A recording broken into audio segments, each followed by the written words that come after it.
On this day in history, February 1st, 1864, Prussian forces crossed the border into Schleswig, starting the Second Schleswig War. Included in the following is an excerpt from the 1944 edition of the Encyclopedia Britannica going over the attitude of Russia and Prussia that preluded the war. With this folly, as Bismarck roundly termed it, Austria and Prussia, in the teeth of violent public opinion, would have nothing to do, for neither wished to risk a European war.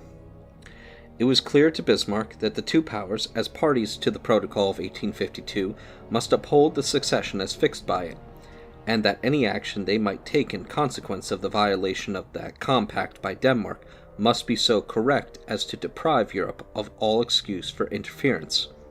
The publication of the new constitution by Christian IX was in itself sufficient to justify a declaration of war by the two powers as parties to the signature of the protocol.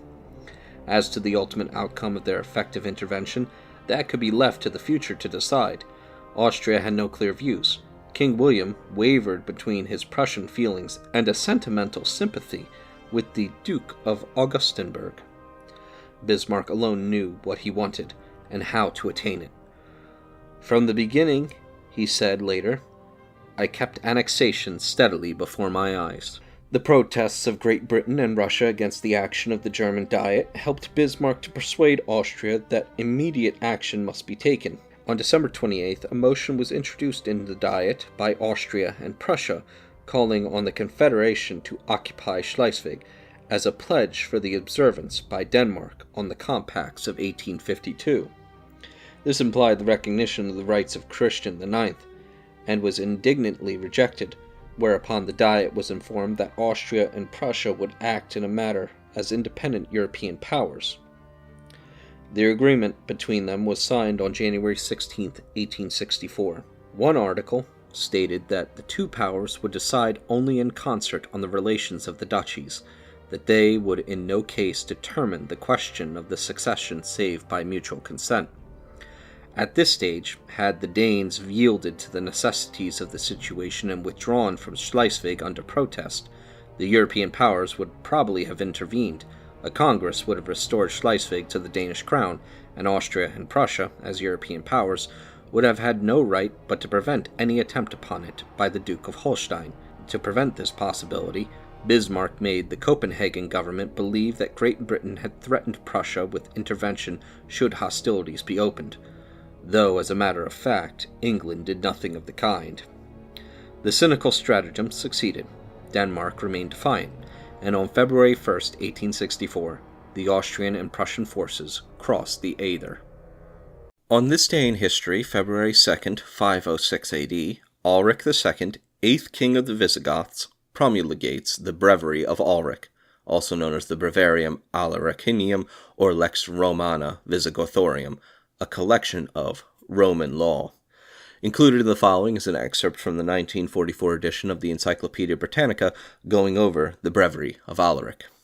The Breviary of Alaric, Breviary Alaricum, a collection of Roman law compiled by the order of Alaric II, King of the Visigoths, in the year 506. It comprises 16 books of the Theodosian Code, the novels of Theodosius II, Valentinian III, Marcian, Majoranius, and Severus, the Institutes of Gaius, 5 books of the Senatante Receptae of Julius Paulus, 13 titles of the Gregorian Code, 2 titles of the Hermogean Code, and a fragment of the first book of the Responsa Papiniani. From the circumstance that the Breviarium has prefixed to it a royal rescript, Comminatorium, directing that copies of it, certified under the hand of Anianus, should be received exclusively as law throughout the kingdom of the Visigoths. The compilation of the code has been attributed to Anianus by many writers, and it is frequently designated the Breviary of Anianus, Breviarium Aniani. The code, however, appears to have been known among the Visigoths by the title of Lex Romana, or Lex Theodosi, and it was not until the 16th century that the title of Breviarium was introduced to distinguish it from a recast of the code, which was introduced into northern Italy in the 9th century for the use of the Romans in Lombardy. This recast of the Visigoth code has been preserved in a manuscript known as the Codex Eutenesis. which was formerly kept in the archives of the Cathedral of Udine, but is now lost. And it was published in the 18th century for the first time by P. Concini in his collection of ancient laws entitled Barborium Legalas Antiquae. Another manuscript of this Lombard recast of the Visigothic Code was discovered by Hanel in the library of St. Gall. The chief value of the Visigothic Code consists in the fact that it is the only collection of Roman law in which the 5 first books of the Theodosian Code and 5 books of the Sentente Receptae of Julius Paulus have been preserved, and until the discovery of a manuscript in the chapter library of Verona, which contained the greater part of the Institutes of Gaius, it was the only work in which any portion of the institutional writings of the great jurist had come down to us. On this day in history, February 3rd, 1488, Bartolomeu Diaz of Portugal lands in Mosel Bay after rounding the Cape of Good Hope, becoming the first known European to travel so far south. Included in the following is an excerpt from the 1944 edition of the Encyclopedia Britannica going over the history of the explorer. Bartolomeu Diaz de Novez, floret 1481, died 1500. Portuguese explorer, discoverer of the Cape of Good Hope, was probably a kinsman of João Diaz, one of the first Portuguese to round Cape Bojador, 1434, and of Diniz Diaz, the explorer of Cape Verde, 1445. In 1478, a Bartolomeu Diaz, probably identical with the discoverer, was exempt from certain customary payments of ivory brought from the Guinea coast. In 1481, he commanded one of the vessels sent by King John II under Diogo de Azambuja to the Gold Coast. On October 10, 1486, he received an annuity of 6,000 reis from King John for services to come, and sometime after receiving the money he left Lisbon with 3 ships fully manned and equipped to carry on the work of African exploration, which had been so greatly advanced by Diogo Cao, 1482-86. Passing Cao's furthest point, near Cape Cross, in the modern German southwest Africa, and in 21 degrees 15 minutes south, he erected a pillar on what is now known as Diaz Point, south of Angra Pequena, or Ludorets Bay, in 26 degrees 38 minutes south. Of this, fragments still exist. From this point, according to De Barros, Diaz ran 13 days southwards in a comparatively high southern latitude, considerably south of the Cape. Failing, after several days' search, to find land, the Portuguese turned north, and so struck the south coast of Cape Colony at Mosel Bay, Diaz's Bahia dos Vaqueiros, halfway between the Cape of Good Hope and Port Elizabeth, February 3, 1488. Thence they coasted eastward, passing Algoa Bay, Diaz's Bahia da Roca. The officers and men now began to insist on return, and Diaz could only persuade them to go as far as the estuary of the Great Fish River. Here, however, halfway between Port Elizabeth and East London, the northeasterly trend of the coast became unmistakable.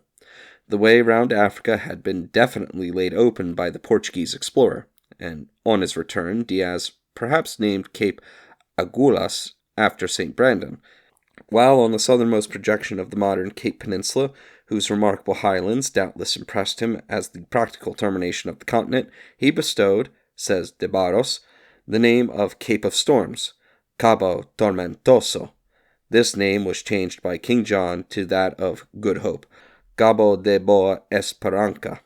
Some authorities, however, make Diaz himself give the cape its present name. After touching at Ilha de Príncipe, Prince's Island, southwest of the Cameroons, as well as the Gold Coast, he returned to Lisbon in December 1488. He had discovered 1,260 miles of hitherto unknown coast, and his voyage, taken with the letters soon afterwards received from Pero de Covoya, who, by the way of Cairo and Aden, had reached Malabar on one side and the Zanzibar coast on the other as far south as Sofala, in 1487-88, was rightly considered to have solved the question of an ocean route round Africa to the Indies and other lands of South and East Asia. No record has yet been found of any adequate reward tendered to Diaz for his great achievement. On Cabral's voyage of 1500, it had been recorded he was indeed permitted to take part in the discovery of Brazil, April 22nd, and thence should have helped to guide the fleet to India, but he perished in a great storm off his own Cabo Tormentoso, now known as Good Hope, and which he discovered in 1488. As Galvano says, he was allowed to see the Promised Land, but not to enter it. On this day in history, February 4th, 211 AD, following the death of the Roman Emperor Septimus Severus at Eboracum, modern York, England, while preparing to lead a campaign against the Caledonians, the empire is left in control of his two quarreling sons, Caracalla and Geta, whom he had instructed to make peace. Included in the following is an excerpt from the 1944 edition of the Encyclopaedia Britannica, going over the life of Caracalla. Caracalla, or Caracallus, Marcus Aurelius Antonius, born 186, died 217, Roman Emperor, eldest son of Emperor Septimus Severus, was born at Lugdunum, Lyons, on April 4th, 186. His original name was Bassianus. His nickname, Caracalla, was derived from the long Gaelic tunic which he wore. After the death of Severus, at 211, at Eboracum, York, in Britain, Caracalla and his brother Geta, who had accompanied their father, returned to Rome as co-emperors. In order to secure sole power, Caracalla murdered his brother, 212, and afterwards put to death some 20,000 of Geta's supporters, amongst them the jurist Papianus. In the same year, he bestowed Roman citizenship on all free inhabitants of the empire, the object being partly to increase the yield from the inheritance tax, to which only Roman citizens were liable. His own extravagances and the demands of the soldiery were a perpetual drain upon his resources. In 213, he defeated the Alemanni, who had broken through the Rhaetian lines. In 214, after a few months spent in Rome, he went to the Danube. After wintering in Asia, he crossed, in 215, to Alexandria, where, in revenge for some disrespect shown him, he ordered a general massacre. In 216, he ravaged Mesopotamia. He spent the winter at Edessa, and in 217, when he recommenced his campaign, he was murdered at Carrhae on April 8th, at the instigation of Opelius Macrinus, prefect of the Praetorian Guard, who succeeded him. The most famous of the buildings with which Caracalla adorned Rome are the baths and the triumphal arch of Septimus Severus in the Forum. On this day in history, February 5th, 1810, as part of the Peninsular War, the siege of Cadiz begins.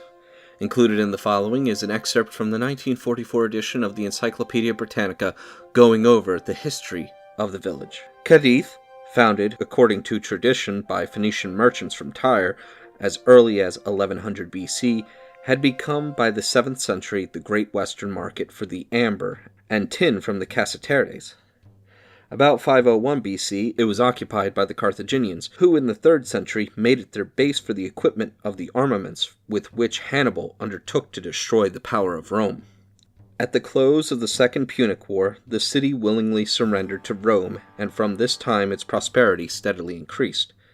Its growing trade in dried fish and meat, and in all the produce of the fertile Baetis, Guadalquivir valley, attracted many Greek settlers, while men of learning, such as Pythes in the 4th century BC, Polybus and Artemidorus of Ephesus in the 2nd, and Poseidonus in the 1st, came to study its tides, unparalleled in the Mediterranean. Julius Caesar conferred the civitas of Rome on all its citizens in 49 BC, and L. Cornelius Balbus Minor built what was called the New City, the harbor now known as Porto Real, and the bridge still existing across the Rio Santi Petri. The wealth and importance of the Gades was so great at this period that under Augustus it was the residence of no fewer than 500 equites, and was made a municipum, with the name of Augusta Urbs Gaditana, with citizenship ranking next to that of Rome. Juvenal and Martial wrote of Jocosa Gadis, Cadiz the Joyous, and throughout the Roman world its cookery and its dancing girls were famous.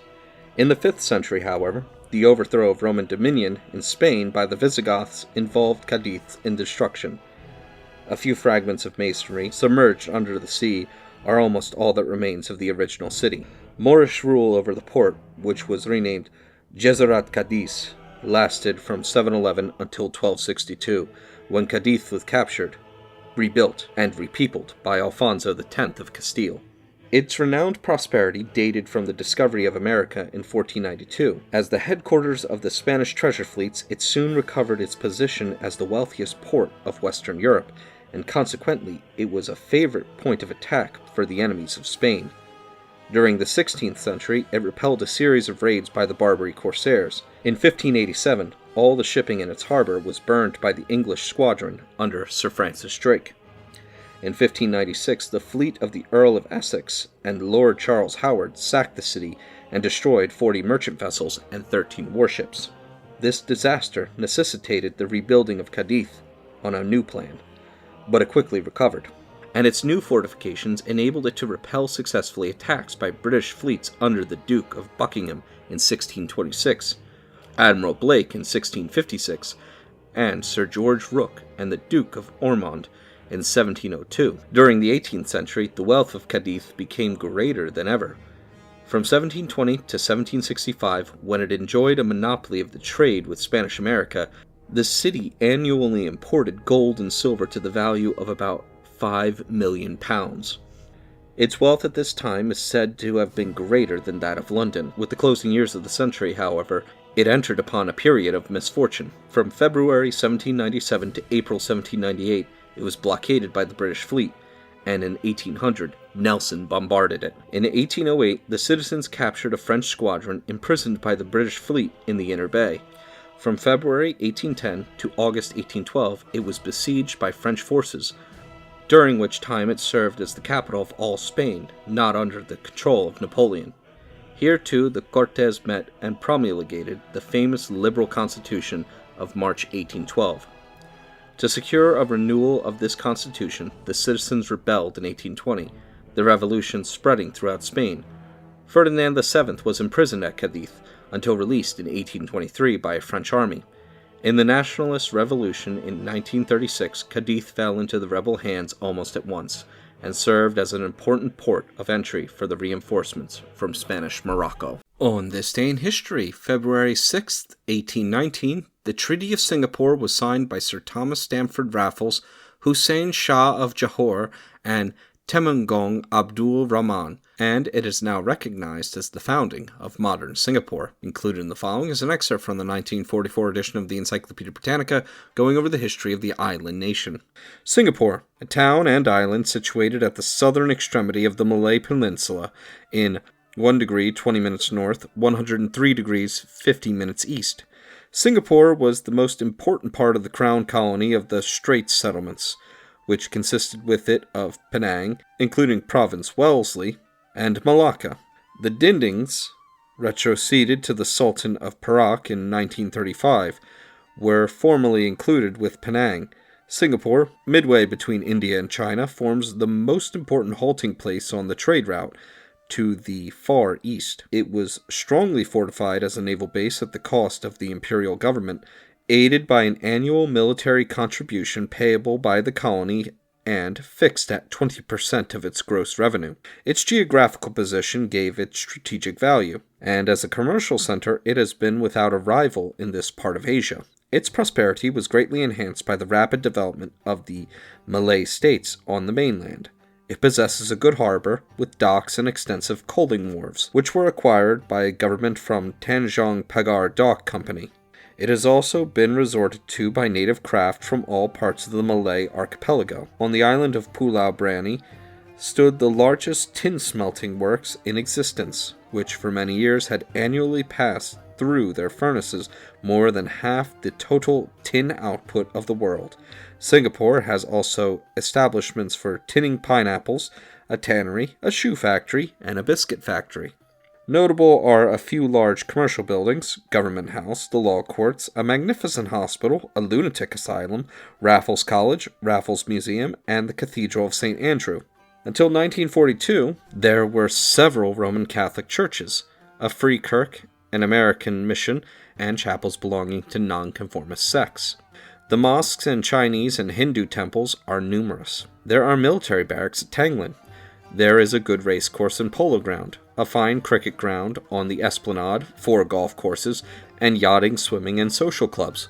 The island is 27 miles long by 14 miles broad, and was joined to the state of Johor on the mainland by a causeway, destroyed by the British in 1942. A railway runs from the town of Singapore through Johor Bahru up to Penang and on to Bangkok. The strait which divides the island from the Dutch islands of Bintang, Rio, etc., bears the name of the Singapore Strait. The surface of the island is undulating and diversified by low hills, the highest point being Bukit Timah on the northwest of the town, which is a little over 500 feet. Geologically, the core of the island consists of crystalline rocks, but in the west there are shale and sandstone. All around the island, the valleys are filled with alluvial deposits on a more extensive scale than could have been formed by the existing rivers. They suggest that the island was once united to Johor.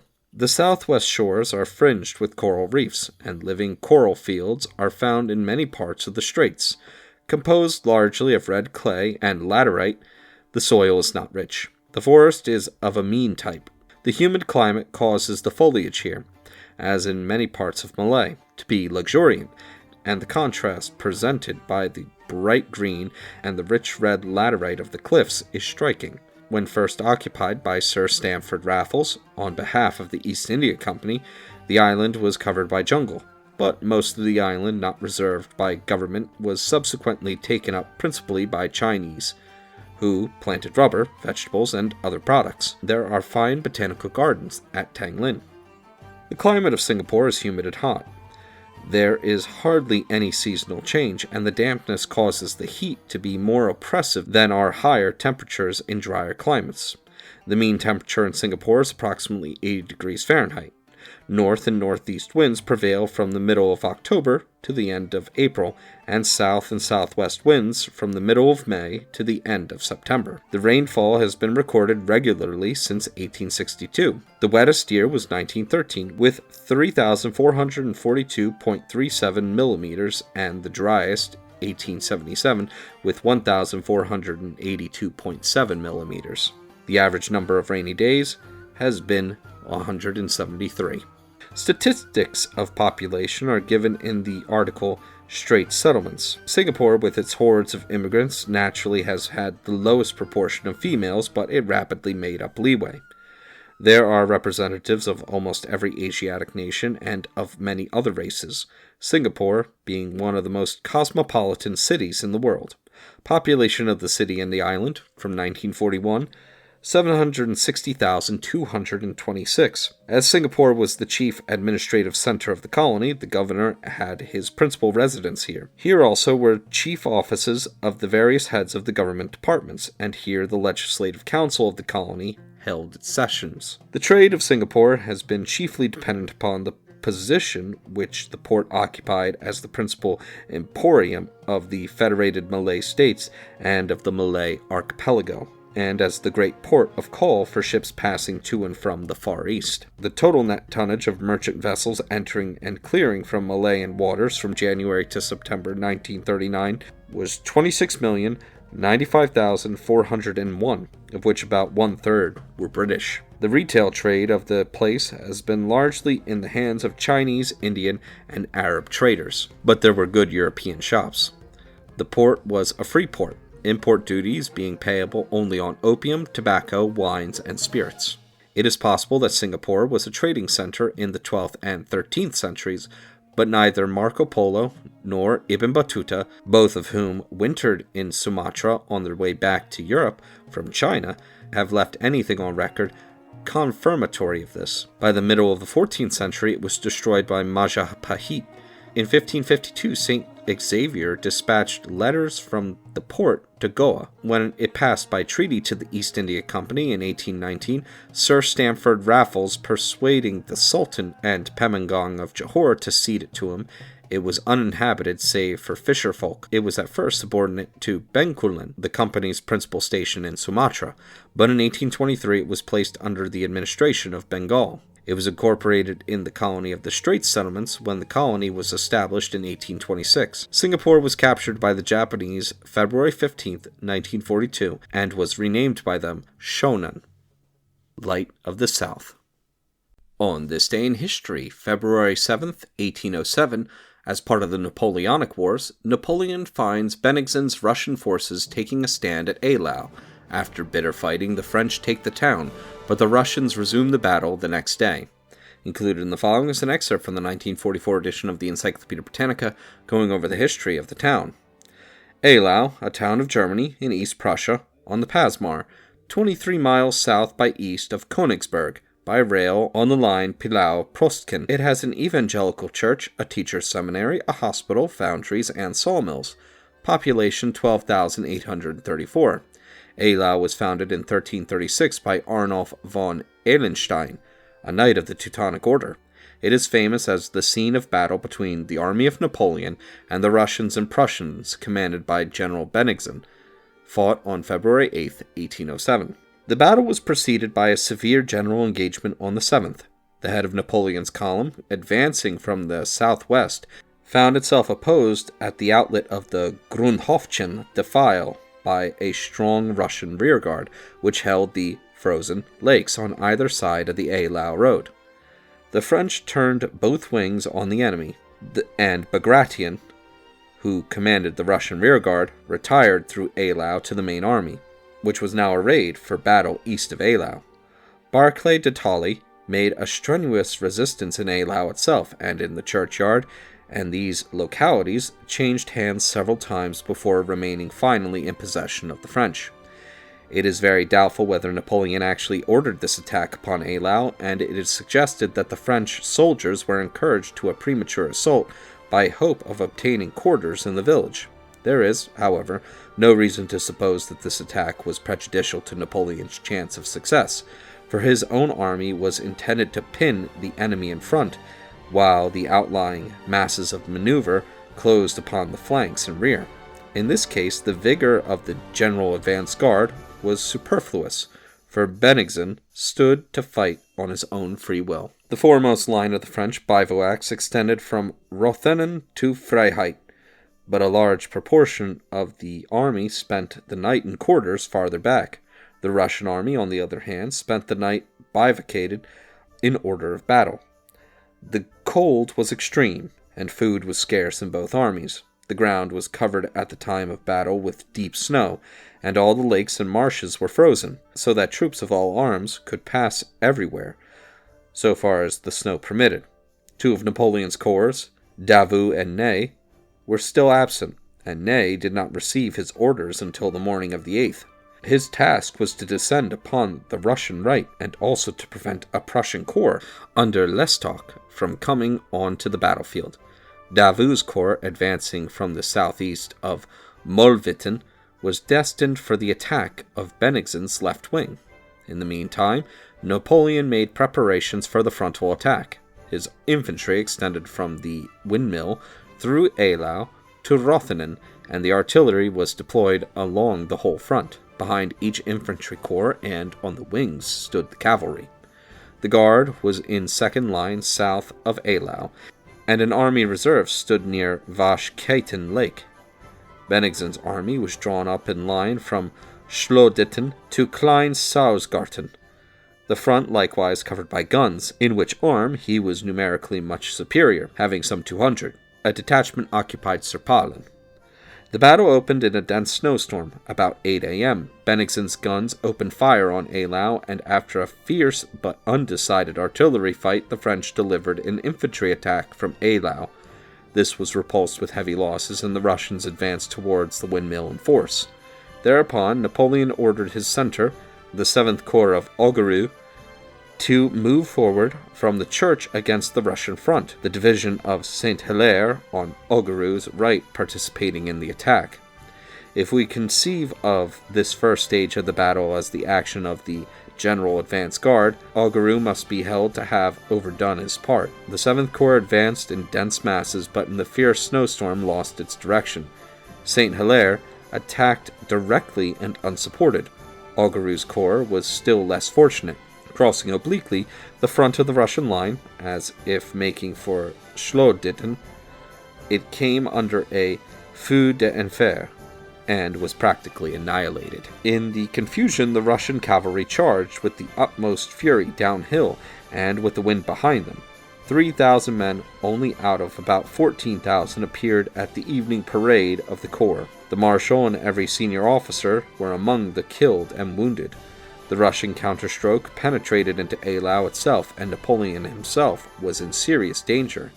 His staff was seized with panic for his safety and sent for the horses, but Napoleon himself, with the utmost coolness, judged the pace of the Russian advance and ordered up a battalion of the Guard at the exact moment required. In the streets of Eylau, the Guard had the Russians at their mercy, and few escaped.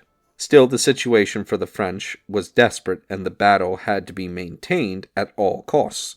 Napoleon now sent forward the cavalry along the whole line. In the center, the charge was led by Murat and Béziers, and the Russian horseman was swept off the field. The cuirassiers, under Dahupu, charged through the Russian guns, broke through the first line of infantry, and then through the second, penetrating to the woods of Anklappen. The shock of a second wave of cavalry broke the lines again, and though in the final retirement the exhausted troopers lost terribly, they had achieved their object. The wreck of Augereau's and other divisions had been reformed, the Guard brought up into first line, and, above all, Davout's leading troops had occupied Serpollen. Thence, with his left in touch with Napoleon's right, St. Hilaire, and his right extending gradually towards Klein-Sausgarten, Davout pressed steadily upon the Russian left, rolling it up before him, until his right had reached Kutschitten, and his center Anklappen. By the time the troops under Napoleon's immediate command, pivoting their left on Eylau Church, had wheeled gradually inward until the general line extended from the church to Kutschitten, the Russian army was being driven westward when the advance of Lestock gave them fresh steadiness. The Prussian corps had been fighting a continuous flank guard action against Marshal Ney to the northwest of Althoff, and Lestock had finally succeeded in disengaging his main body, Ney being held up at Althoff by a small rear guard, while the Prussians, gathering as they went the fugitives of the Russian army, hastened to oppose Davout. The impetus of these fresh troops, led by Lestock and his staff officer Scharnhorst, was such as to check even the famous divisions of Davout's corps, which had won the Battle of Auerstadt single-handedly. The French were now gradually forced back until their right was again at Sausgarten and their center on the Kriegberg. Both sides were now utterly exhausted, for the Prussians also had been marching and fighting all day against Ney. The battle died away at nightfall, Ney's corps being unable effectively to intervene owing to the steadiness of the Prussian detachment left to oppose him, and the extreme difficulty of the roads. A severe conflict between the Russian extreme right and Ney's corps, which at last appeared on the field at Schleswig, ended the battle. Bennigsen retreated during the night through Schmoditten, Lestock through Kutschitten, unpursed. The numbers engaged in the first stage of the battle may be taken as Napoleon, 50,000, Bennigsen, 67,000, to which later were added on the one side Ney and Davout, 29,000, and the other Lestock, 7,000. The losses were roughly 15,000 men to the French, 18,000 to the Allies, or 21 and 27% respectively of the troops actually engaged.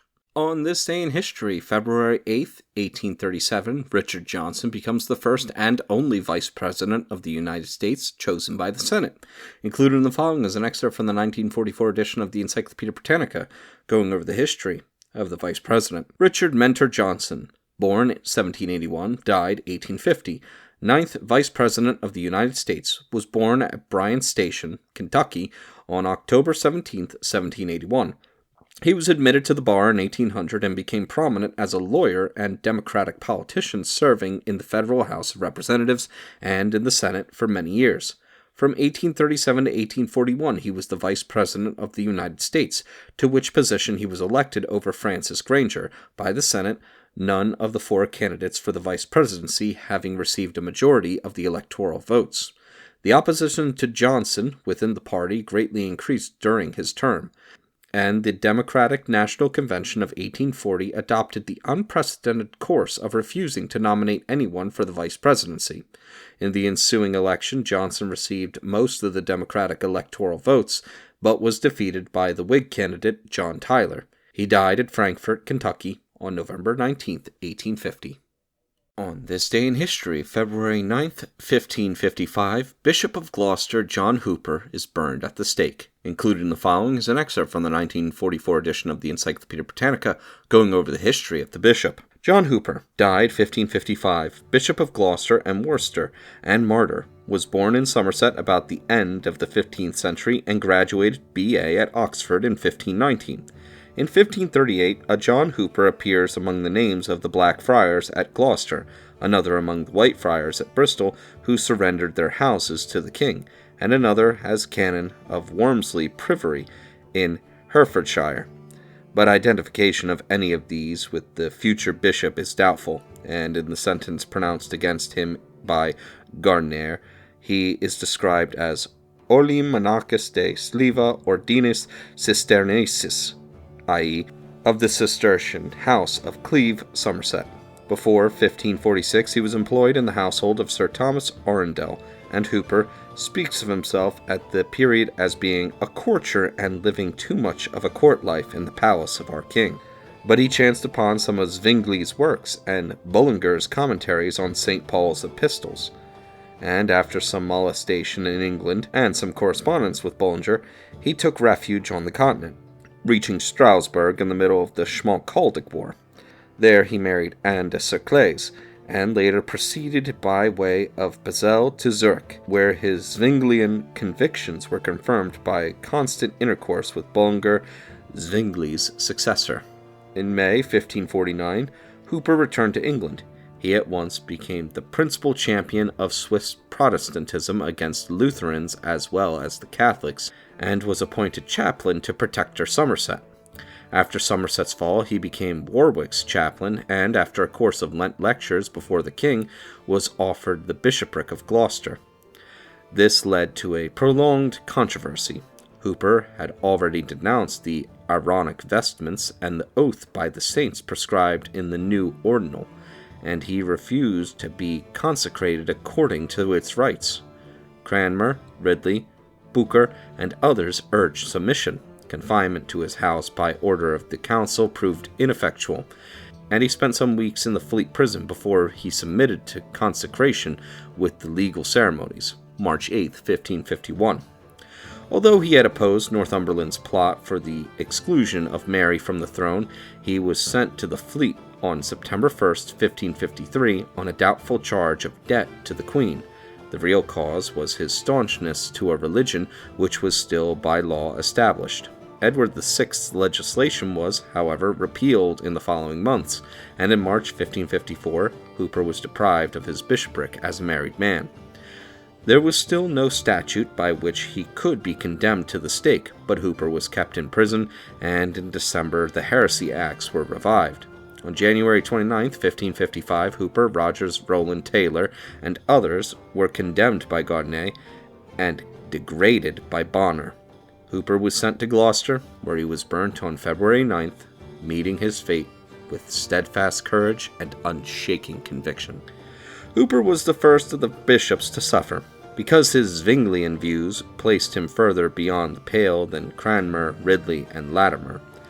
He represented the extreme reforming party in England. While he expressed dissatisfaction with some of Calvin's earlier writings, he approved of the Consensus Tigurianus, negotiated in 1549 between the Zwinglians and Calvinists of Switzerland. And it was this form of religion that he labored to spread in England against the wishes of Cranmer, Ridley, Bucer, Peter Martyr, and other more conservative theologians. He would have reduced episcopacy to narrow limits, and his views had considerable influence on the Puritans of Elizabeth's reign, when many editions of his works were published. On this day in history, February 10th, 1306, in front of the high altar of Greyfriars Church in Dumfries, Robert the Bruce murders John Comyn, sparking the revolution in the Wars of Scottish Independence. Included in the following is an excerpt from the 1944 edition of the Encyclopedia Britannica, going over the life of John Comyn. John Comyn, died 1306, called the Red Comyn, was a grandson of the Justiciar. Like Badenoch, his father, he assisted Balliol against Edward I and was for some time a hostage in England. Having been made guardian of Scotland after the Battle of Falkirk, 1298, he led the resistance to the English king for about 5 years, and then, early in 1304, surrendered. He is remembered for his quarrel with Robert the Bruce. The pair met at Dumfries in January 1306. During a heated altercation, charges of treachery were made, and Comyn was stabbed to death either by Bruce or by his followers. On this day in history, February 11th, 55 AD, the death under mysterious circumstances of Tiberius Claudius Caesar Britannicus, heir to the Roman Empire, on the eve of his coming of age, clears the way for Nero to become emperor. Included in the following is an excerpt from the 1944 edition of the Encyclopaedia Britannica, going over the life of Britannicus. Britannicus, son of the Roman Emperor Claudius, by Messalina, was born probably AD 41. He was originally called Claudius Tiberius Germanicus, and received the name Britannicus in honor of Claudius's expedition to Britain, AD 43. Till his mother's execution in 48, he was looked upon as the heir, but Agrippina, the new wife of Claudius, brought about the adoption of Nero, her own son by a former marriage. After the ascension of Nero, Agrippina, by playing on his fears, induced him to poison Britannicus at a banquet, AD 55. Britannicus is the subject of a tragedy by Racine. On this day in history, February 12, 1429, English forces under Sir John Fastolf defend a supply convoy carrying rations to the army besieging Orleans in the Battle of the Herrings. Included in the following is an excerpt from the 1944 edition of the Encyclopaedia Britannica, going over the history of the battle. Battle of the Herrings. The name applied to the action at Rouvray, fought in 1429 between the French and Scots and the English, who, under Sir John Falstaff, were convoying Lenten provisions, chiefly herrings, to the besiegers of Orleans. Its historical interest lies not merely in the name of the commander, but in the fact that, faced by 4 times his own number, he used his wagons to form a lager, with the archers firing from them and spearmen between. The French horse beat in vain against this lager, which may well have been an improvisation based on accounts of the recent successes of the Hussite Wagenburg in Bohemia. On this day in history, February 13th, 1503, the Challenge of Barletta is fought, in which a tournament between 13 Italian and 13 French knights near Barletta.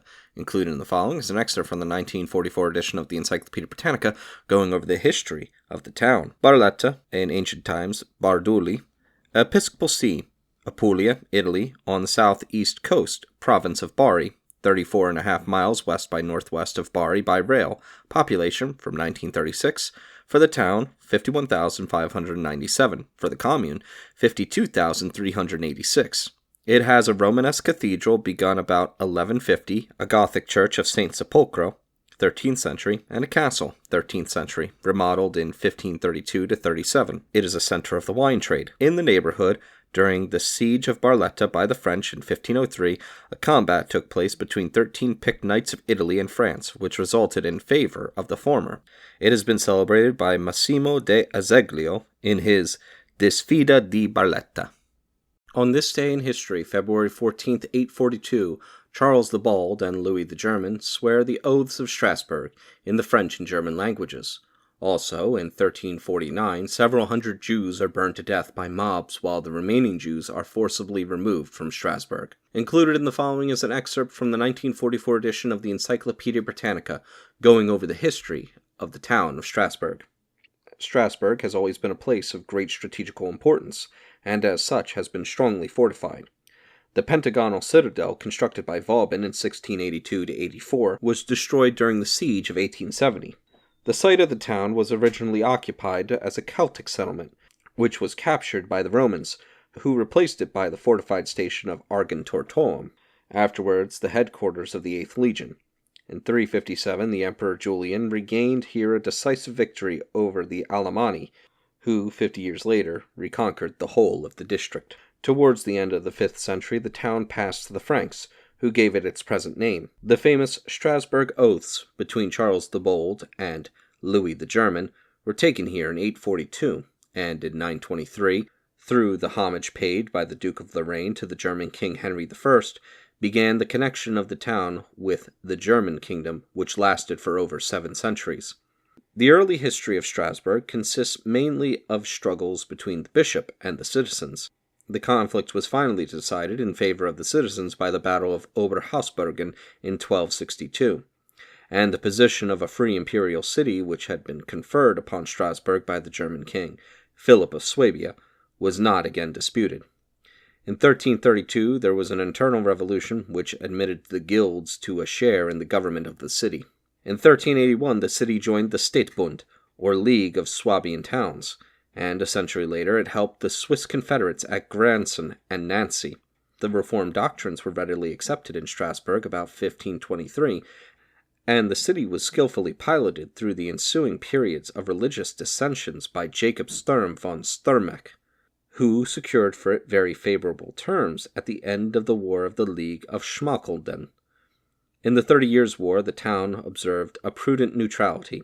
In 1681, during a time of peace, it was suddenly seized by Louis XIV, and this unjustifiable action received formal recognition at the Peace of Ryswick in 1697.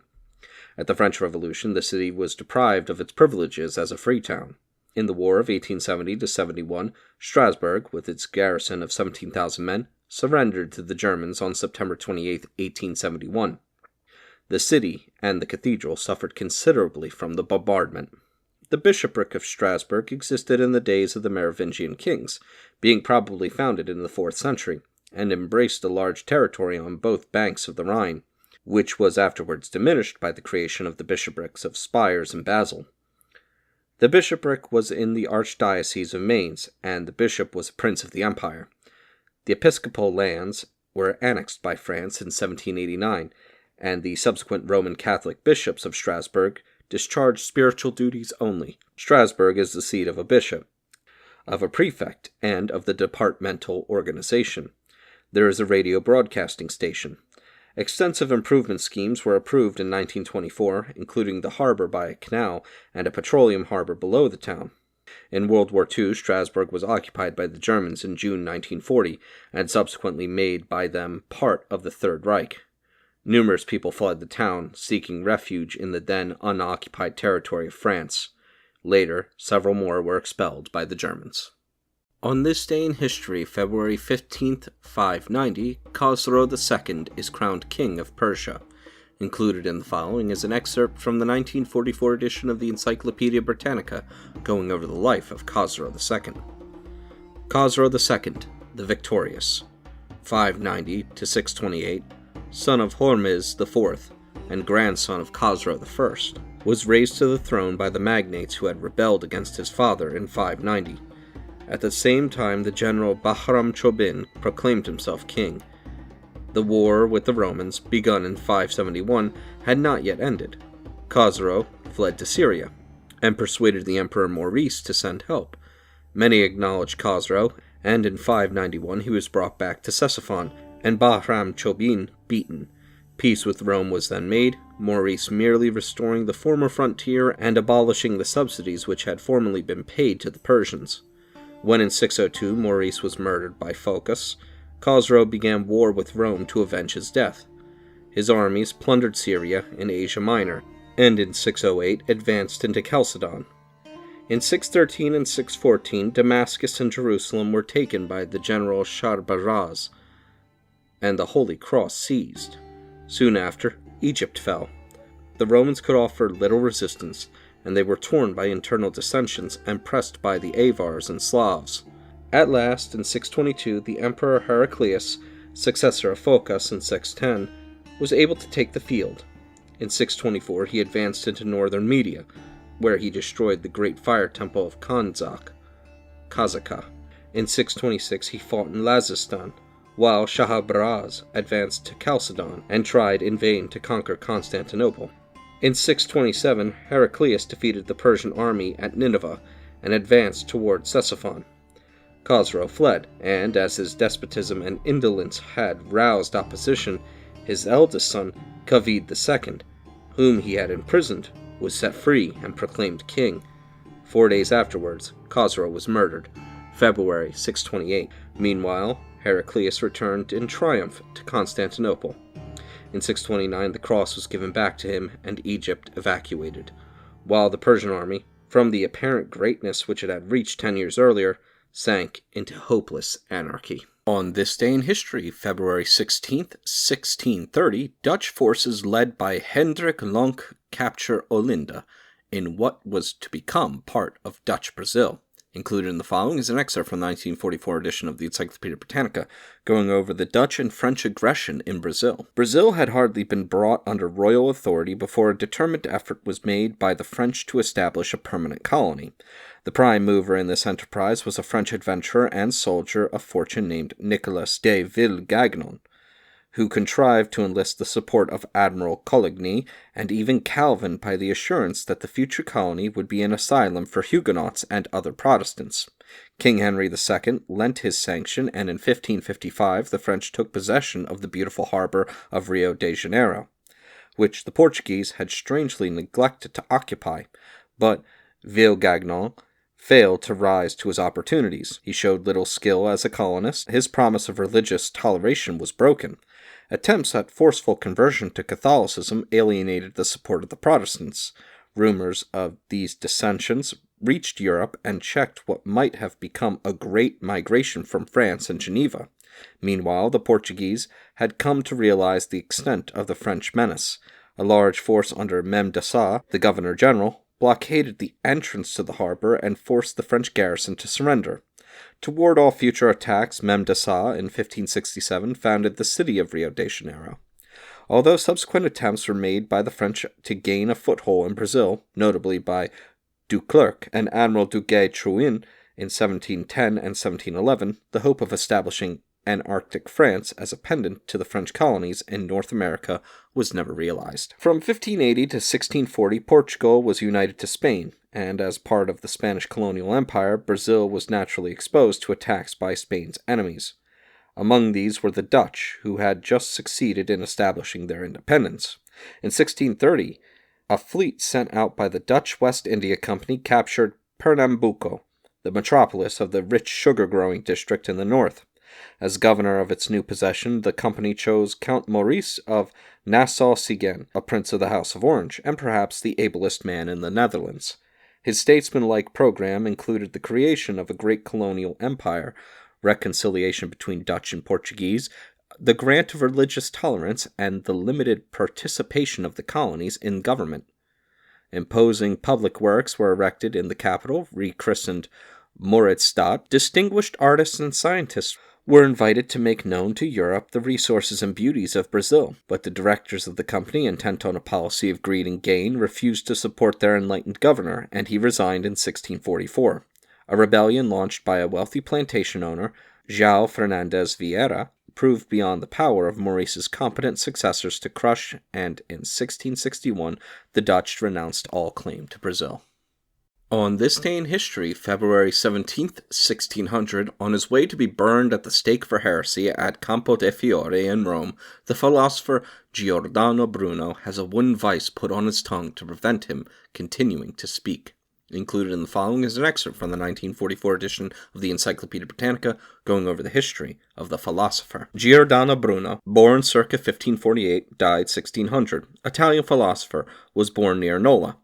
In 1563, he became a Dominican at Naples, but later, on account of his views on transubstantiation and on the Immaculate Conception, he was forced to leave Italy.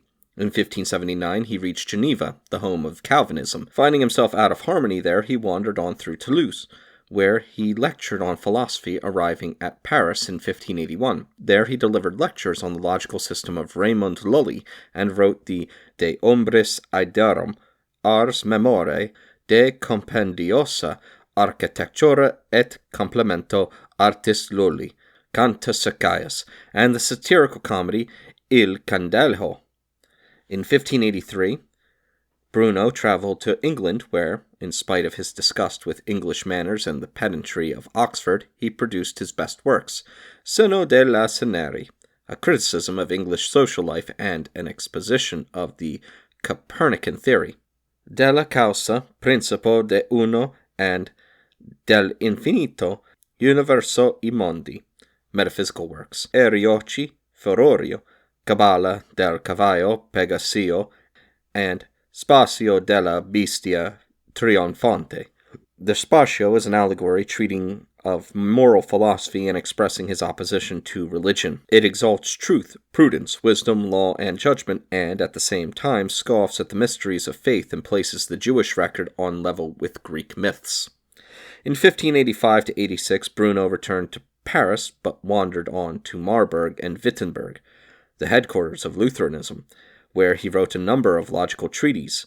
The Calvinists proved too much for him. In 1588, he went to Prague, then to Helmstadt and Frankfurt, where in 1590 he published 3 important metaphysical works, De Triplici Minimo et Mensura, De Monade, Numero et Figura, De Immenso et Innumerabilibus.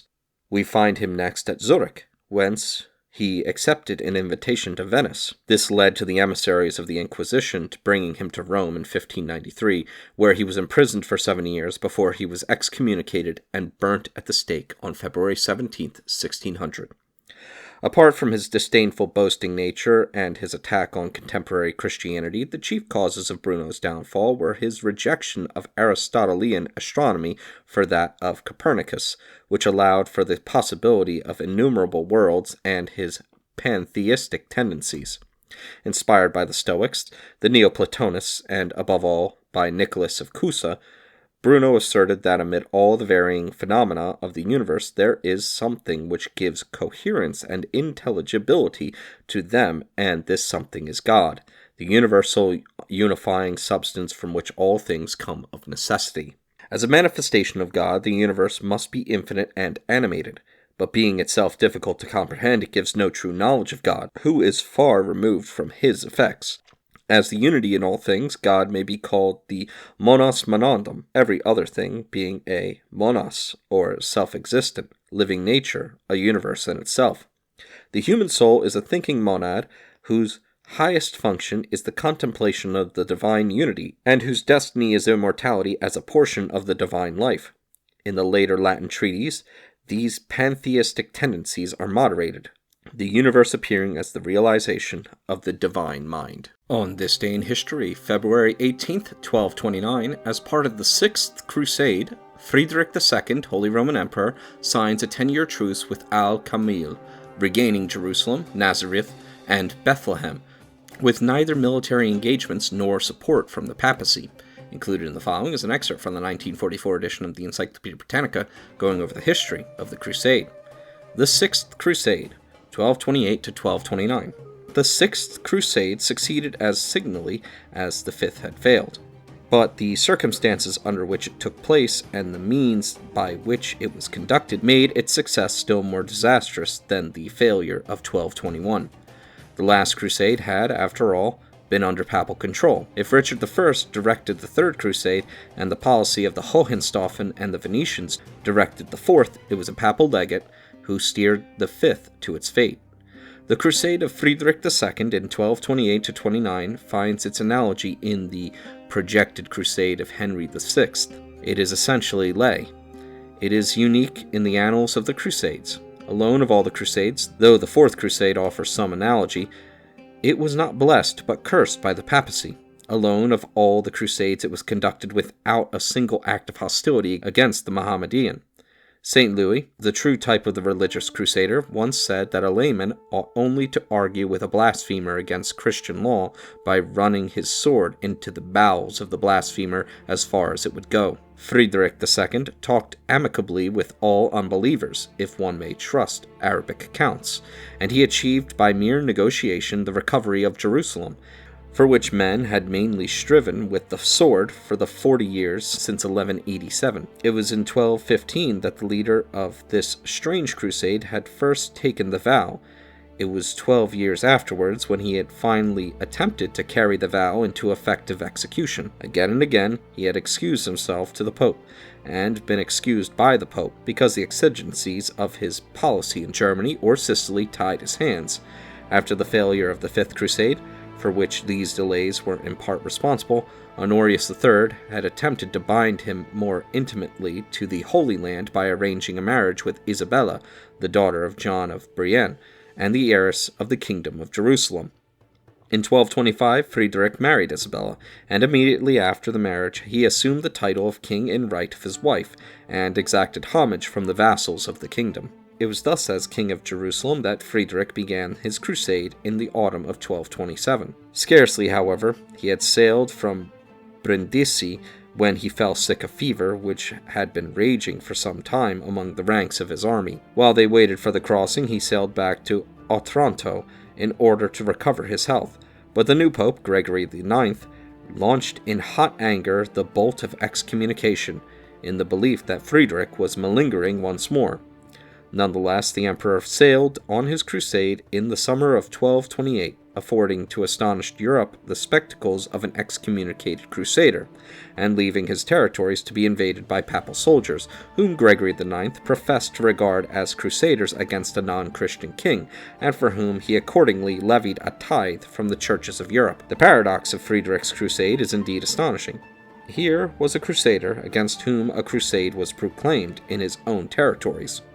And when he arrived in the Holy Land, he found little obedience and many insults from all but his own immediate followers. Yet by adroit use of his powers of diplomacy, and by playing upon the dissensions which raged between the descendants of Saladin's brother, Malik al-Adil, he was able, without striking a blow, to conclude a treaty with the Sultan of Egypt which gave him all that Richard I had vainly attempted to secure by arduous fighting and patient negotiations.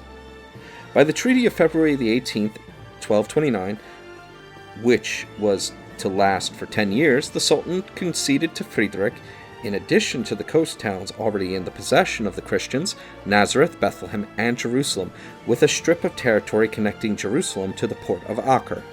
As King of Jerusalem, Friedrich was now able to enter his capital. As one under excommunication, he had to see an interdict immediately fall on the city, and it was with his own hands, for no churchman could perform the office, that he had to take his crown from the altar of the Church of the Sepulchre and crown himself king of his new kingdom. He stayed in the Holy Land little more than a month after his coronation, and leaving in May, he soon overcame the papal armies in Italy and secured absolution from Gregory IX, August 1229. By his treaty with the Sultan, he had secured for Christianity the last 15 years of its possession of Jerusalem, 1229 to 44. No man after Friedrich II until our own day ever recovered the holy places for the religion which holds them most holy. Yet the Church might ask, with some justice, whether the means he had used were excused by the end which he had attained. After all, there was nothing of the holy war about the Sixth Crusade.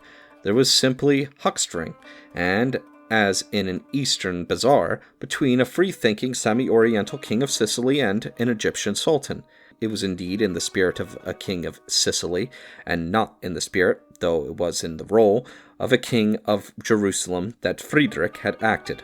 It was from his Sicilian predecessors, whom had made trade treaties with Egypt, that he had learned to make even the crusade a matter of treaty.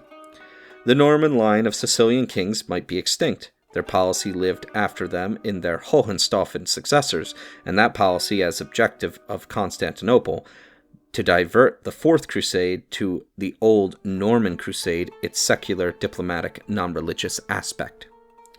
40 years of struggle terminated in the possession of Jerusalem for 15 years. During those 15 years, the kingdom of Jerusalem was agitated by a struggle between the native barons championing the principle that sovereignty resided in the collective baronage and taking their stand on the assizes, and Friedrich II, claiming sovereignty for himself and opposing to the assizes the feudal law of Sicily. It is a struggle between the king and the haute cour. It is a struggle between the aristocratic feudalism of the Franks and the monarchical feudalism of the Normans. Already in Cyprus, in the summer of 1228, Friedrich II had insisted on the right of wardship which he enjoyed as overlord of the island, and he had appointed a commission of 5 barons to exercise his rights. In 1229, this commission was overthrown by John of Ibelin, lord of Beirut, against whom it had taken proceedings. John of Beirut, like many of the Cypriot barons, was also a baron of the Kingdom of Jerusalem, and resistance in the one kingdom could only produce difficulties in the other. Difficulties quickly arose when Friedrich, in 1231, sent Marshal Richard to Syria as his legate. This in itself was a serious matter. According to the assizes, the barons maintained the king must either personally reside in the kingdom or, in the event of his absence, be represented by a regency. The position became more difficult when the legate took steps against John of Beirut without any authorization from the High Court. A guild was formed at Acre, the Guild of St. Adrian, which, if nominally religious in its origin, soon came to represent the political opposition to Friedrich, as was significantly proved by its reception of the rebellious John of Beirut as a member, 1232. The opposition was successful. By 1233, Friedrich had lost all hold of Cyprus and only retained Tyre in his own kingdom of Jerusalem. In 1236, he had the promise to recognize fully the laws of the kingdom, and when in 1239 he was again excommunicated by Gregory IX and a new quarrel of papacy and empire began, he soon lost the last vestiges of his power. Till 1243, the party of Friedrich had been successful in retaining Tyre, and the baronial demand for a regency had remained without effect. But in that year, the opposition, headed by the great family of Ibelin, succeeded under cover of asserting the rights of Alice of Cyprus to the regency, in securing possession of Tyre, and the kingdom of Jerusalem thus fell back into the power of the baronage. The very next year, 1244, Jerusalem was finally lost. Its loss was the natural corollary of these dissensions. The Treaty of Friedrich with Malik al-Kamil, died 1238, had now expired, and new succors and new measures had become necessary for the Holy Land. Theobald of Champagne had taken the cross as early as 1230, and in 1239 he sailed to Acre in spite of the express prohibition of the Pope, who, having quarreled with Friedrich II, was eager to divert any succor from Jerusalem itself so long as Jerusalem belonged to his enemy. Theobald was followed, 1240-41, by Richard of Cornwall, the brother of Henry III, who, like his successor, had to sail the teeth of papal prohibitions, but neither of the two achieved any permanent result, except the fortification of Ascalon. It was, however, by his own folly that the Franks lost Jerusalem in 1244. They consented to ally themselves with the ruler of Damascus against the Sultan of Egypt, but in the Battle of Gaza they were deserted by their allies and heavily defeated by Baibars, the Egyptian general and future Mamluk Sultan of Egypt. Jerusalem, which had already been plundered and destroyed earlier in the year by Khwarezmians, was the prize of victory, and Ascalon also fell in 1247. On this day in history, February 19th, 1594, having already been elected to the throne of the Polish-Lithuanian Commonwealth in 1587, Sigismund III of the House of Vasa is crowned King of Sweden, having succeeded his father, John III of Sweden, in 1592. Included in the following is an excerpt from the 1944 edition of the Encyclopaedia Britannica, going over the life of Sigismund. Sigismund III, born 1566, died 1632. King of Poland and Sweden, son of John III, King of Sweden, and Catherine Jagiellonica, sister of Sigismund II, King of Poland, thus uniting in his person the royal lines of Vasa and Jagiello. Educated as a Catholic by his mother, he was on the death of Stephen Bathory elected King of Poland, August 19, 1587. Through his efforts of the Polish Chancellor, Jan Zamoyski, and of his own aunt, Anne, Queen Dowager of Poland, Sigismund promised to maintain a fleet in the Baltic, to fortify the eastern frontier against the Tartars, and not to visit Sweden without the consent of the Polish Diet. The Articles of Kalmar regulated the future relations between Poland and Sweden, when Sigismund should succeed his father as King of Sweden. The two kingdoms were to be perpetually allied, but each of them was to retain its own laws. Sweden was also to enjoy her religion, subject to such changes as a general council might make. During Sigismund's absence from Sweden, that realm was to be ruled by 7 Swedes, 6 to be elected by the king, and 1 by Duke Charles, his Protestant uncle. Sweden, moreover, was not to be administered from Poland. The Poles first witnessed the secession of Estonia to Poland, but eventually the territorial settlement was postponed, and Sigismund was duly crowned at Krakow on December 27, 1587. From the first, Sigismund was out of sympathy with the majority of his subjects. As a man of education and refinement, he was unintelligible to the Szlacha, who regarded all artists and poets as either mechanics or adventurers. His reserve was called stiffness, and his calm, haughtiness. Even Zamoyski, who had placed him on the throne, complained that the king was possessed by a dumb devil. He lacked, moreover, the tact and bonhomie of the Jagiellos. The first 23 years of the reign are the record of a constant struggle between Zamoyski and the king. In 1592, Sigismund married the Austrian Archduchess Anne, and a reconciliation was patched up between the king and the chancellor to enable the former to secure possession of his Swedish throne vacant by the death of his father, John III. He arrived at Stockholm on September 30th, 1593, and was crowned at Uppsala on February 19th, 1594. After he had consented to the maintenance of the pure evangelical religion in Sweden, on July 14, 1594, he departed for Poland, leaving Duke Charles and the Senate to rule Sweden during his absence. 4 years later, July 1598, Sigismund was forced to fight for his native crown by the usurpation of his uncle, aided by the Protestant party in Sweden. He landed unopposed at Kalmar. After fruitless negotiations, Sigismund advanced with his army, but was defeated by the Duke at Stangbro on September 25th.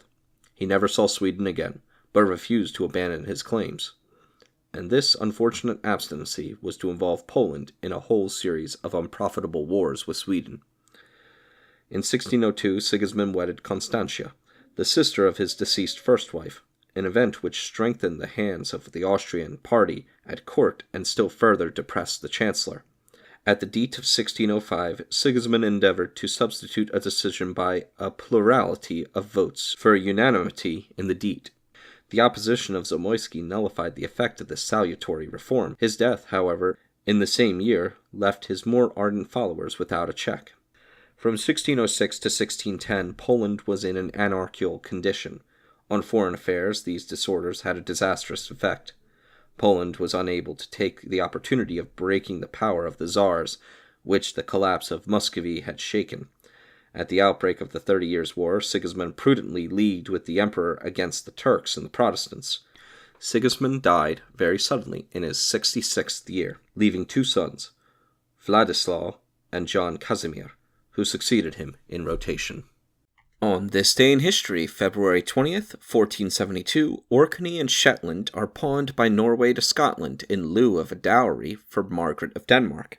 Included in the following is an excerpt from the 1944 edition of the Encyclopaedia Britannica going over the history of the Orkney Islands. The Orkneys were the Orcades of classical writers, and the word is probably derived from the Norse Orkan, seal, and island. Evidences of prehistoric occupation include numerous weems, or underground houses, chambered mounds, barrows, or burial mounds, brocks, or round towers, and stone circles and standing stones. 3 of the most famous are the Carbell tomb at Mayshau, and the circles of standing stones at Brogar and Stennis, with an early village discovered in 1928. If, as seems likely, the Dalradic Scots, towards the beginning of the 6th century, established a footing in the islands, their success was short-lived, and the native inhabitants regained power and kept it until dispossessed by the Norsemen in the 9th century.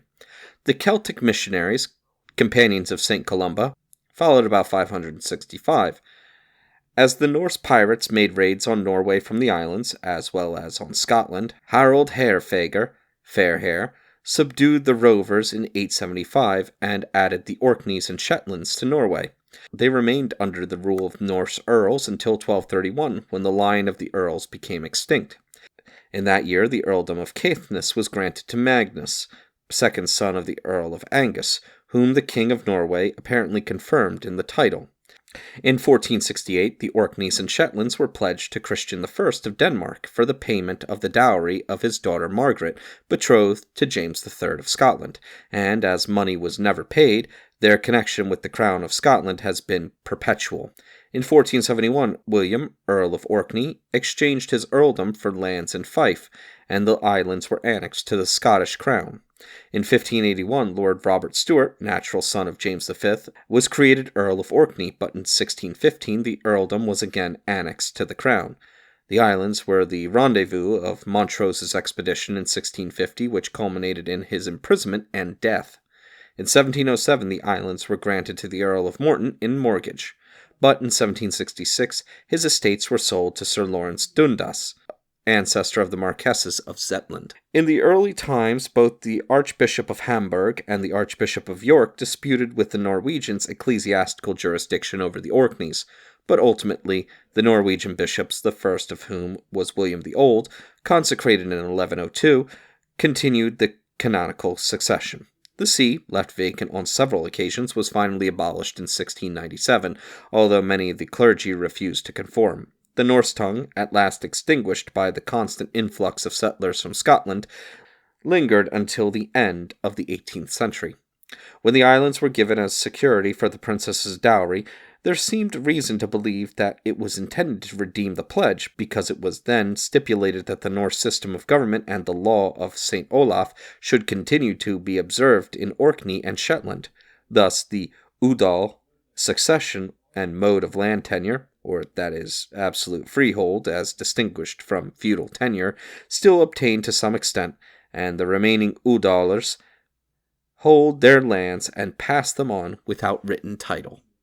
On this day in history, February 21st, 1484, Joachim I Nestor, Elector of Brandenburg, is born. Included in the following is an excerpt from the 1944 edition of the Encyclopedia Britannica, going over the history of the Elector.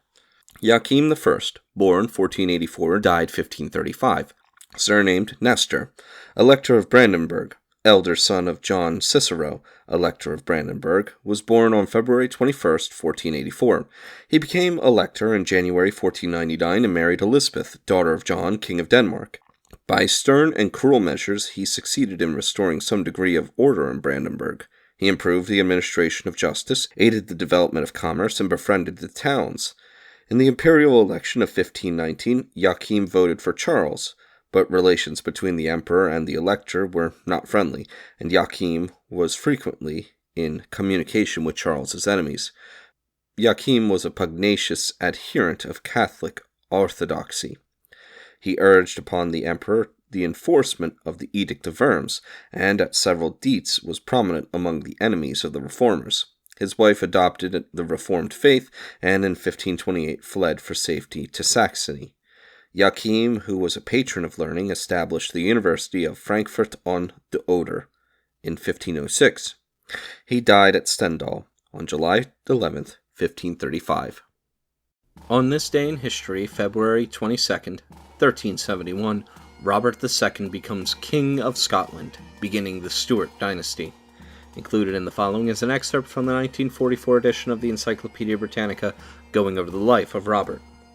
Robert II, born 1316, died 1390, called the Steward, a son of Walter, the Steward of Scotland, died 1326, and Marjorie, died 1316, daughter of King Robert the Bruce, was born on March 2nd, 1316.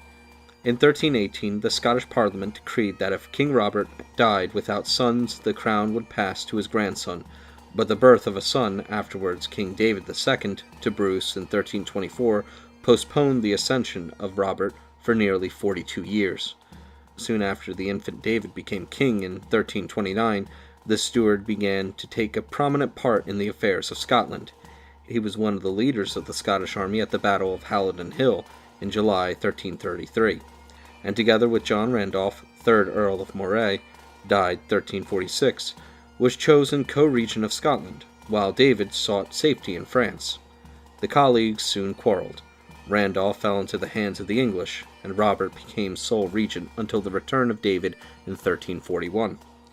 The Steward escaped from the Battle of Neville's Cross in 1346, and was again regent while the king was a captive in England. Soon after this event, some friction arose between Robert and his royal uncle. Accused, probably without truth, of desertion at Neville's Cross, the Steward, as heir apparent, was chagrined by David's recognition of Edward III as his successor. In 1363 he rose in rebellion, and, after having made his submission, was seized and imprisoned together with his 3 sons, being only released a short time before David's death in February 1371. By the terms of the decree of 1318, Robert now succeeded to the throne, and was crowned at Sconce in March 1371. His reign was unimportant. The king died at Dundonald on May 13, 1390, and was buried at Sconce. On this day in history, February 23, 1836, as part of the Texas Revolution, the Siege of the Alamo, a prelude to the Battle of the Alamo, begins in San Antonio, Texas. Included in the following is an excerpt from the 1944 edition of the Encyclopedia Britannica going over the history of the mission. The Alamo, an historic building in San Antonio, Texas, noted as the scene of a heroic defense in the war between Texas and Mexico. This building is the chapel of the mission San Antonio de Valero, founded in 1718 by Franciscans, and commonly called the Alamo Mission. From the grove of cottonwood, Alamo, in which it stood. It originally consisted of the chapel, a convent yard about 100 feet square, a convent and hospital building, and a plaza about 2.5 acres in extent. The whole building surrounded by a strong wall. Upon the disappearance of the Indians from the vicinity, the mission was abandoned, and after 1793, it was sometimes used as a fort. In the War for Texan Independence, Colonels William B. Travis, James Bowie, and Davy Crockett, with 180 men, were attacked here by 4,000 Mexicans, commanded by Santa Anna. After a siege lasting 13 days, from February 23 to March 6, 1836, during which some 500 of the attacking force were killed, a breach was made in the walls. In a final assault, the Mexicans overpowered and slaughtered the garrison in a hand-to-hand struggle in the chapel, the 5 survivors being subsequently killed in cold blood by order of Santa Anna. "Remember the Alamo" became the war cry of the Texans, who, under Sam Houston, at San Jacinto, on April 21, 1836, defeated and captured Santa Anna. In 1883, the Alamo building was bought by the state and preserved as a public monument, and in 1913, the city of San Antonio began its restoration. On this day in history, February 24th, 1525, a Spanish-Austrian army defeats a French army at the Battle of Pavia. Included in the following is an excerpt from the 1944 edition of the Encyclopedia Britannica going over the battle. Battle of Pavia, 1525. In 1524, Francis I of France, at the head of some 30,000 men, moved into Italy, took Milan, and laid siege to Pavia. This city was hard-pressed when Lannoy, Charles V's viceroy of Naples, marched to its relief at the head of a numerically slightly inferior force.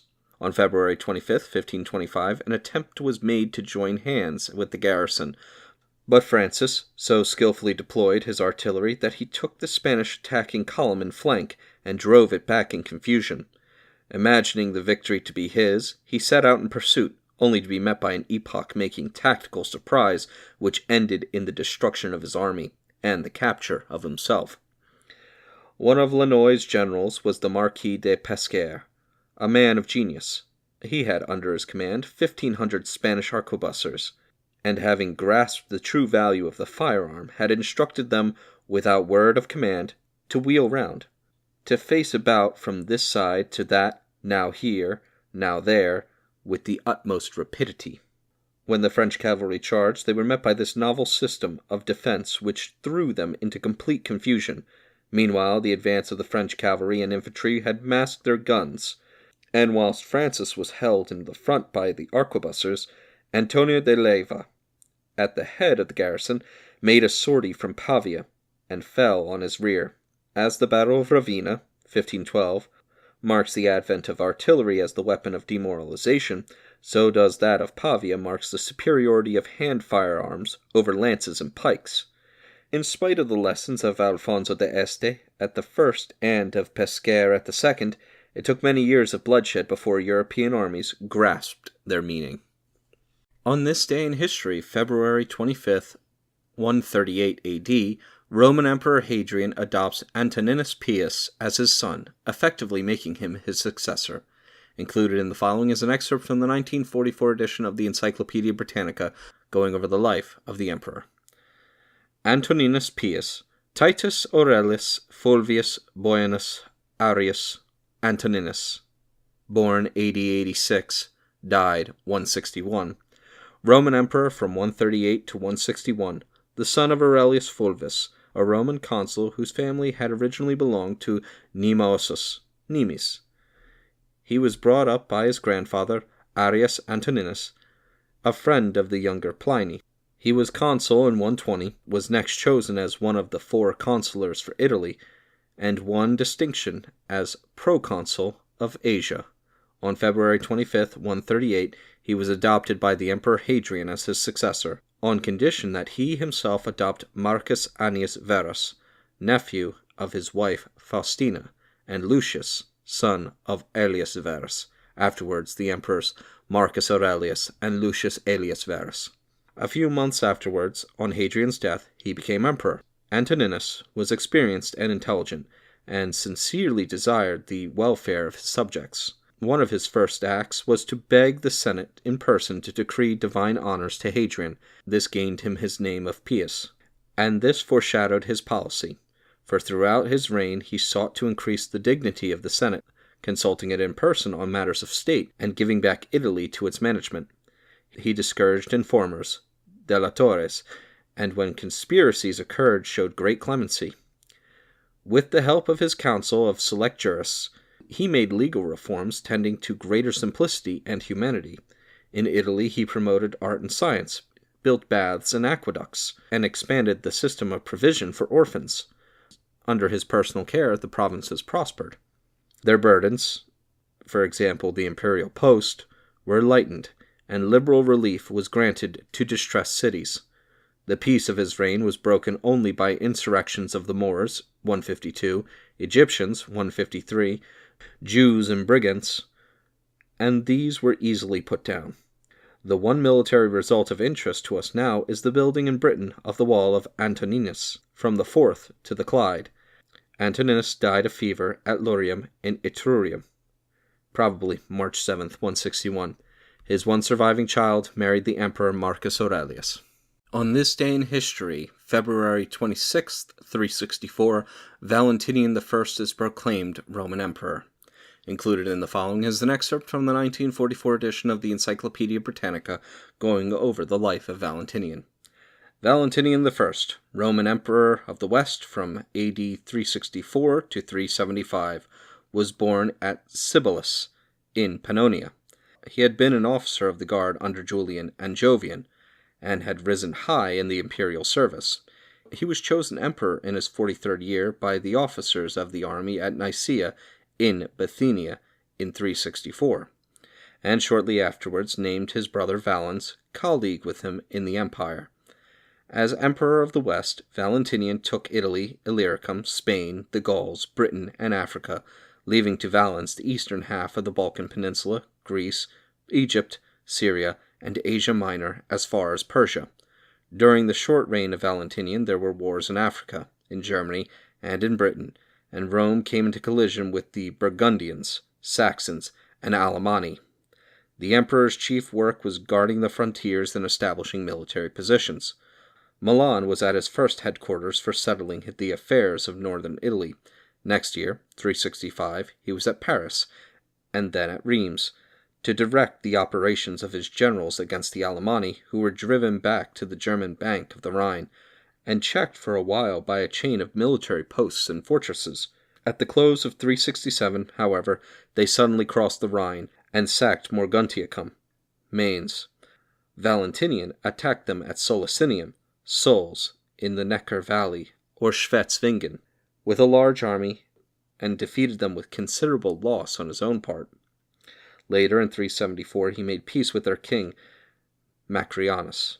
The next 3 years he spent at Trier, which he chiefly made his headquarters, organizing the defense of the Rhine frontier. During his reign, the coasts of Gaul were harassed by Saxon pirates, with whom the Picts and Scots of northern Britain joined hands, and ravaged the island from the wall of Antoninus to the shores of Kent. In 368, Theodosius was sent to drive back the invaders. In this he was completely successful, and established a new British province, called Valentia. In Africa, the Moorish prince, Firmus, raised the standard of revolt against Count Romanus, the military governor. The services of Theodosius were again requisitioned. He landed in Africa with a small band of veterans, and Firmus, to avoid being taken prisoner, committed suicide. In 374, the Cadi, a German tribe in what is now Moravia and Hungary, resenting the erection of Roman forts to the north of the Danube, and further exacerbated by the treacherous murder of their king, Gabinius, crossed the river and laid waste to the province of Pannonia. The emperor, in April of the following year, entered Illyricum with a powerful army, but during an audience to an embassy from the Cadi at Bregetto on the Danube, near Pressburg, died in a fit of apoplexy. Valentinian's general administration seems to have been thoroughly honest and able, in some respects beneficent. If he was hard and exacting in the matter of taxes, he spent them in the defense and improvement of his dominions. Though himself a plain and almost illiterate soldier, he was a founder of schools, and he also provided medical attendance for the poor of Rome, by appointing a physician for each of the 14 districts of the city. He was an Orthodox Catholic, but he permitted absolute religious freedom to all his subjects. The great blot on his memory is a cruelty, which at times was frightful. On this day in history, February 27th, 1844, the Dominican Republic gains independence from Haiti. Included in the following is an excerpt from the 1944 edition of the Encyclopedia Britannica, going over the history of the Republic. The area now occupied by the Dominican Republic, along with the portion now included in the Republic of Haiti, was held by Spain as the colony of Hispaniola until the Treaty of Ryswick in 1697. After that date, the Haitian portion was ceded to France, and the Dominican portion remained under Spanish dominion and became known as Santo Domingo, after the patron saint of Columbus's father. At the end of the 18th century, the Spanish control was lost and the entire island came under the French. When the French lost control of the colony in the early part of the 19th century, the empires of Toussaint Louverture and Jean-Jacques Dessalines for a time united the entire island under one government, independent of all European powers. During the second decade of the 19th century, Spain again asserted her dominion over the eastern end of the island, but was forced out by a revolution in 1821. A republic was proclaimed under the guidance of Colombia. The following year, President Boyer of Haiti invaded the country and again united the island under one flag. In 1844, the year following Boyer's downfall, the Dominican Republic was founded, and since that date 2 political entities have been maintained. The presidency of the new republic alternated, with one exception, between Buenaventura Baez and Pedro Santana until in 1861 when Spain, on the invitation of Santana, again annexed the country. Dissatisfaction with Spanish rule brought revolution, and the Spanish withdrew for the last time in 1865. 4 years later, when Baez was again president, a treaty was negotiated by General O.E. Babbage, USA, for the annexation of the Dominican Republic to the United States. The treaty was ratified by the Dominican Senate, but was rejected by the United States. With the exception of the rule of Ulysses Herreau, 1882 to 1899, presidents followed each other in rapid succession, and an unstable condition prevailed. An unusually violent revolution broke out following the election of Victoria in February 1912, and the United States sent a mediatory commission which helped to effect a temporary agreement. Victoria resigned, and the popular Archbishop Adolfo A. Noel was elected president. He proved a poor executive, and Bordas Valdez became provisional president. Revolution again became active, and a second commission was sent from the United States.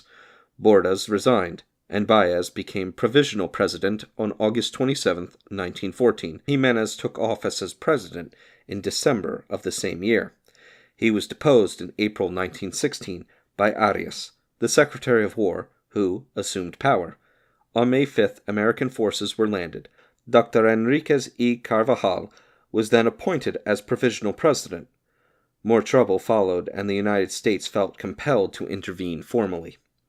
On November 29, 1916, the military government of the United States in Santo Domingo was created. Peace was soon established, and improvements in finances, transportation, education, and government machinery were carried out. As the occupation was not undertaken with the object of destroying the sovereignty of the Dominican Republic, arrangements were made for the withdrawal of American forces as soon as conditions warranted. The military governor sailed on October 24, 1922, when a satisfactory provisional government had been set up. On June 26, 1924, the Dominican Republic ratified the treaty proposed by the United States, and on July 12th, the last of the U.S. forces were withdrawn, leaving only an American receiver of customs. Horatio Vasquez was at the same time inaugurated as president for 4 years, a term which was subsequently extended by constitutional amendment to 6 years. In the last year of his administration, February 1930, Vasquez was suddenly expelled from office by a revolution, and after a brief period under Provisional President Ureña, General Leonidas Trujillo became president and virtual dictator of the state. On this day in history, February 28, 1835, Elias Lönnrot signed and dated the first version of the Kalevala, the so-called foreword to the old Kalevala. Included in the following is an excerpt from the 1944 edition of the Encyclopaedia Britannica, going over the history of the mythology. Kalevala, or Kalevala, the name of the Finnish national epos. It takes its name from the 3 sons of Kalewa, or Finland, the ancient Väinämöinen, the inventor of the sacred harp Kantele, the cunning artsmith Ilmarinen, and the gallant Lemminkainen, who is a sort of Arctic Don Juan. The adventures of these 3 heroes are wound about a plot for securing in marriage the hand of the daughter of Louhi, a hero from Pohjola, the land of the cold north. Ilmarinen is set to construct a magic mill, the Sampo, which grinds out meal, salt, and gold. And as this has fallen into the hands of the folk of Pohjola, it is needful to recover it. The poem actually opens, however, with a very poetical theory of the origin of the world. The virgin daughter of the atmosphere, Ilmatar, wanders for 700 years in space, until she bethinks her to invoke Ukko, the modern Zeus, who sends his eagle to her. This bird makes its nest on the knees of Ilmatar, and lays in it 7 eggs. Out of the substance of these eggs the visible world is made, but it is empty and sterile until Väinämöinen descends upon it, and woos the exquisite Ino. She disappears into space, and it is to recover from this loss and to find another bride that Väinämöinen makes his series of epical adventures in the dismal country of Pohjola. Various episodes of great strangeness and beauty accompany the lengthy recital of the struggle to acquire the magical Sampo, which gives prosperity to whoever possesses it.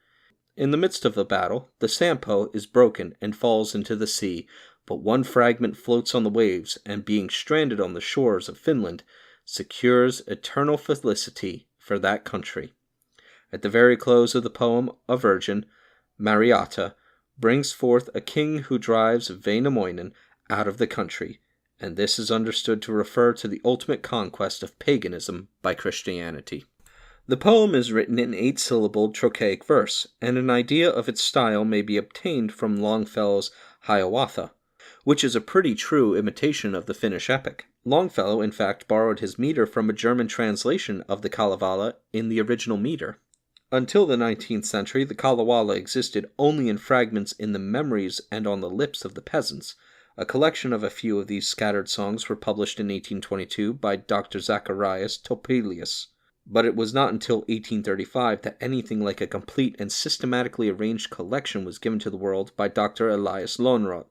For years, Dr. Lönnrot wandered from place to place in the most remote districts, living with the peasantry and taking down from their lips all that they knew about their popular songs. Some of the most valuable were discovered in the governments of Archangel and Olonets. After unwearied diligence, Lönnrot was successful in collecting 12,000 lines. These he arranged as methodically as he could into 32 runes or cantos, which he published exactly as he heard them sung or chanted. Continuing his researches, Dr. Lönnrot published in 1849 a new edition of 22,793 verses in 50 runes. A still more complete text was published by A.V. Forsman in 1887.